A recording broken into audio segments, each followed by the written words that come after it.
salan dünyada boyu.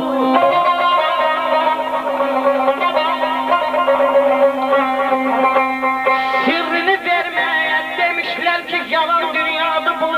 Cahile madana özmeyin salan dünyada boyu.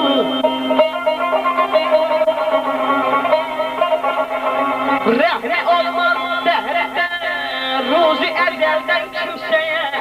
Ehli elin alimin sağlam dünyada boyu. Görse bir şiirle bir zövkündeyik, Ferhat tek başımıza gez bizi tişak salan dünyada boyu.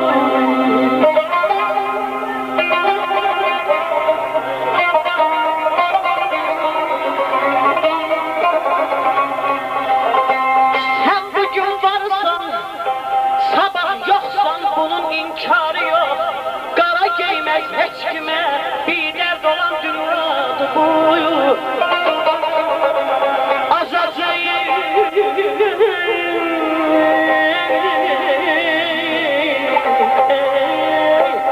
Azacık dünyayı yine şairlere hürmet kılır. Öz sözüyle maili ya da salan dünyada bu.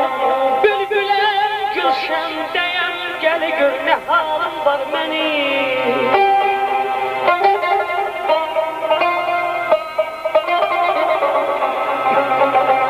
Bülbüle gülşen diyen gel gör ne halim var benim. Bir gülür ya ben olmak hayalim var benim.